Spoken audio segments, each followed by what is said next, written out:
here from James. Loading.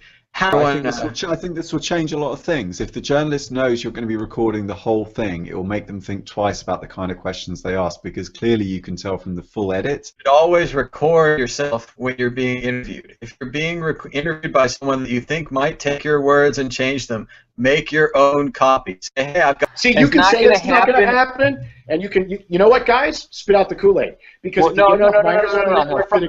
From an information science perspective, it cannot happen. We have. I'm sorry, that's absolutely ridiculous. We do it in the alt market all the time. So I think that's probably the stage that we're seeing unfold right now. It's a trick question. But it was like, God, it was like trollololol. Do channels like Juice Rap News, The Fucking News, Mad Bitcoins, and the World Crypto Network provide more than just entertainment? Can they actually provide the truth? If the medium is the message, and it always has been, is it capable of being truthful? And can we use this truth to bring about social change? I'm laying it all out on the line here with this question. Let's see what else we've got. Issue 2. Federal Trade Commission files civil lawsuit against Butterfly Labs. The Butterfly Labs miners were selling for sometimes 5 times the price on eBay for cash delivery, and that told me something was up. So I never really trusted them. I know it's easy to say that in hindsight, but I wasn't one of those people that got caught into it, and I'm glad that they failed, because they never came across to me as being very honest. Every single ASIC manufacturer mines with their own equipment before they send it to you. I know, shocking, right? Outright deceptions and lies. So I don't want to sound like, you know, just because I was personally affected, I hope that they rot in prison forever. But just because I was personally affected, I hope that they rot in prison forever. You know, they've just been sucking up a storm for a while, and I've been amazed to go to some of these conferences and actually see people from Butterfly Labs sitting in booths at the conferences. Like, damn, those people have some balls. Or, you know, take everything with a grain of salt and try not to settle for an answer that's overly simple, I guess. Let us all hope that the FTC will drink their milkshake. PayPal is Bitcoin's new friend, until people realize that you can do Bitcoin without PayPal. And GoCoin? What is that? I think that's like, who uses that? This is not like really a partnership. This looks more like spreading it around. Bitcoin creates jobs. Let's remember, it looks like a lot of fanfare and a lot of noise and a lot of hype, but it's really just baby steps. Projects like Dark Wallet or Bitcoin companies in general, even the ones who are supposedly on the up and up, but probably will face some indictments in the future here. That's something they can all learn from, is using, you know, co-opting the language for their own advantage. And GoCoin is small, although growing, and maybe GoCoin will be the one because they'll be willing to get acquired because they're kind of running third. Maybe the media could cover the media covering terror, covering the media. This is probably a vetting process, because very rarely do people, you know, buy a box where they don't know what's inside without vetting the different vendors that they're going to crawl into bed with. I think Apple Pay is going to buy them all. Exit question. When is it a good time to pre-order mining equipment? Follow-up. Is now a good time for home consumers to purchase mining equipment? So, no, it is never a good time to pre-order mining equipment. Right now, probably not the best idea. You have to have, you know, quite steep power considerations, cooling considerations, air filtration considerations. I mean, if you don't know what a British thermal unit is, you probably don't want to mine Bitcoin at home. So I don't really know what this means as far as Bitcoin goes. If you want to call it the first of the snake oil salesmen of the Bitcoin gold rush, that's pretty appropriate. Hope we learn lessons with people who have continually successfully delivered products to consumers in the space that benefit the consumers, that benefit the overall technology, and help scale the technology. That's where you need to throw your support. It's probably a long way off, but it's going to get darker before the dawn. How does centralized? I mean, you know, like, okay, well, how does centralized checkpointing work that it's so bad? So I think that's probably the stage that we're seeing unfold right now. It's a trick question. PayPal will buy all 3 companies. Issue 3. Bitcoin and Dark Wallet could be used by terrorists. So what? Now we're going to use you lot against you. That's the editor of BBC Click. And we didn't know what he meant at the time. This was the banter after the interview. Everyone had kind of like gone off and sort of chatting amongst themselves, and I'd left my phone recording, and I'd gone up to Jen and Simon to say how, you know, what a fan I was of the show, because I've been watching it for years, you know. And for some reason, Jimmy Savile came up because I brought Jimmy Savile up. They said, oh, what if Bitcoin with pedophiles, like, what are you going to do? And I said, what, like Jimmy Savile, right? Like, you know, pedophilia has existed before digital currencies came along. And this was something that Peter Todd repeatedly had to bring up with the interviewers. They kept pushing him they kept baiting him. They kept trying to get him to put things into his statement. Like, they kept trying to get him to say, like, would you say you're waging a political war? So I ended up doing to BBC Click the very fucking thing that Bellingcat was doing, that they were trying to highlight on their show, that they were trying to juxtapose. What they did was they gave symmetry, not balance. This stuff was always anonymous. And all we're trying to do with Dark Wallet, all they're trying to do with Dark Wallet, is return you back to the status quo. They should have done too, you know, BBC should have done, but nobody did. Nobody even asked how it worked. Too. They're very articulate, and it's tough. It's very challenging for these journalists to trap them and entrap them. What they're trying to do here is they're saying there are these guys that wrote this software, and they're somehow morally responsible for what people are using the software for.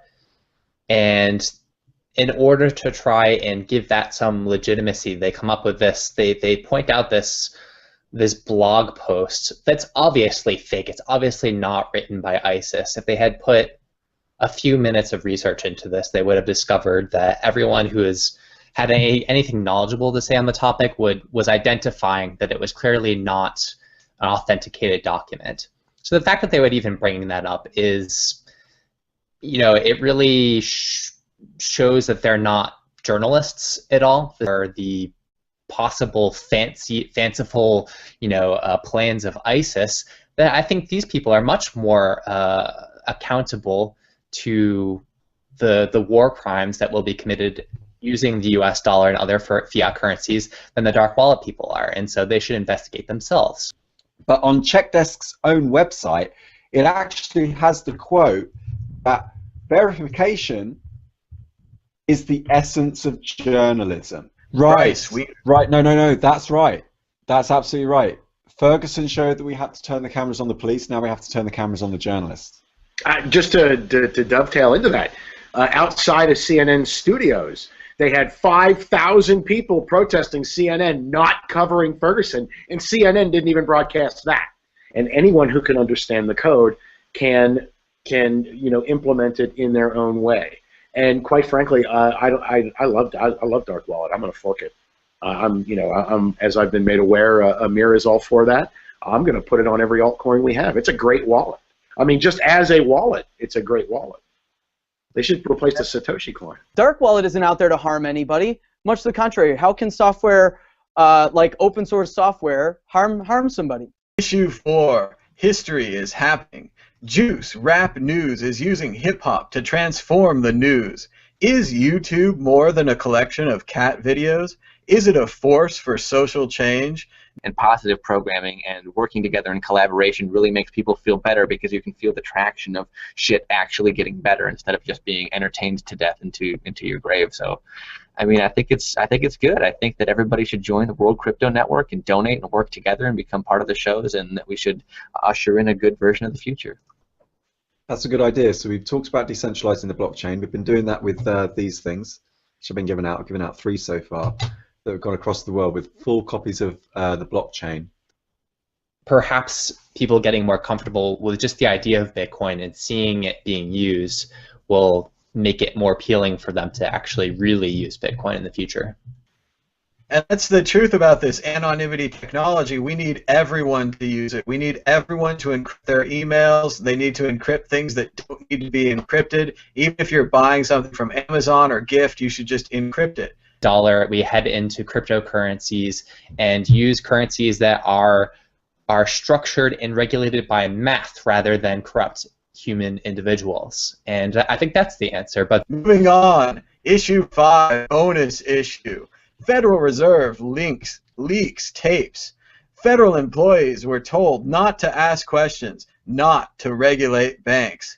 And the main thing that you get from this story is that they have these inspectors that work for the Fed, your Bank of America inspector and your JP Morgan inspector. And of course, you know, when they ask the Federal Reserve what do they have to say about it, they're like, no, that's not how it is.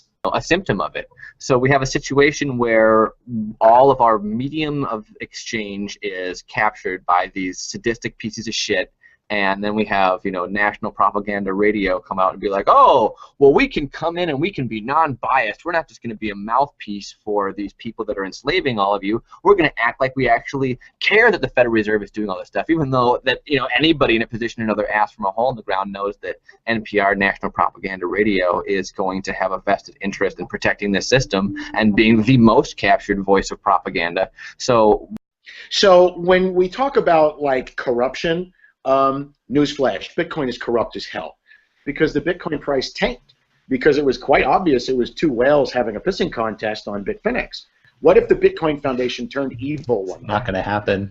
See, you can say it's not going to happen, and you can, you know what, guys? Spit out the Kool-Aid. Because no. From an information science perspective, it cannot happen. We have. I'm sorry, that's absolutely ridiculous. We do it in the alt market all the time. Gendered by people that have put their money into a system which would destroy that same system that they put it into. So you have, from an information science perspective, you have pragmatism and anti-pragmatism. Then you have social anthropology, and then you have the 51% attack versus other things that can happen. It's not only has it happened, not only can it happen, but it has already happened a dozen times over. I gotta join that Bitcoin Foundation. It sounds pretty sweet. The Bitcoin price just crashed, so I'm going to take credit for that little outburst right there, for that little red line right there. Anything to add about the whistleblower, other than that you have a crush on her? No, I thought she was brilliant. What did she say? Hang on, let me just show my Evernote really quickly. So I really liked the bit where she said the Fed said to her, credibility at the Fed is about subtleties and perception as opposed to reality. You can't get divorced. It's a one-way irreversible transaction, man. It's a distributed timestamp server. Yeah, I've already got one ex-wife. That's not going to work. It's immutable, but you can make, you know, additions. No divorce for blockchain marriages. Yeah, you just have to keep adding more partners. We can make it FUD. We can say that's incentive to murder. Oh, the ultimate end of line. No more code. It's a Henry VIII divorce. From Crypto Gaming Network, media is there to distract from the truth. They are the true terrorists behind the digital curtain of deception, keeping the populace in a zombie state of ignorance. Excellent point from Crypto Gaming Network. Let's see what else we've got here. From James. Loading. I think this will change a lot of things. If the journalist knows you're going to be recording the whole thing, it will make them think twice about the kind of questions they ask, because clearly you can tell from the full edit that they're deliberately trying to bait Peter Todd. Our favorite channel is the BBC. They teach us how to use our tools in order to fight. Oh, so hopefully the BBC will report on this next week. Oh, God, what have you done? I don't like it. I don't know what it is, but I don't like it. There is no such thing as the coin markets cartel. That's ridiculous. My story of the week is that everyone's talking and nobody's doing once again. Everyone's talking and nobody's listening. Everybody's promoting and nobody's creating anything. And it's a shit spiral. And I think that it's going to get really bad until people finally wake the fuck up and actually make something. So I've had a really good week. Until I started looking into it, and then I realized, oh, actually, this is all this is a shared secret and a split private key. Like, it's actually very, very simple the way it works. And the reason I like it is because it uses cryptographic primitives. They don't need a fork in the blockchain. It works as is. Because the last time there was a caliphate, they kicked white people's ass, stole the true cross of the crucifixion, and buried it under Al-Aqsa Mosque in Palestine. Tag this video as entertainment afterwards, because I've been noticing we've been tagging these as news and politics. So I think we should definitely, light entertainment broadcast would be the best way to tag this video. I'm not going to touch any of that. Christoph Atlas. Yeah, so just two things that I want to touch on briefly. This notion that like ISIS and other terrorist groups are going to use Bitcoin, fundamentally it doesn't really make a lot of sense, because you can't fund these terrorist war-based efforts for very long unless you have fiat currencies. Fundamentally, they're not profitable at all unless you have a public that acts as the bag holders through inflation.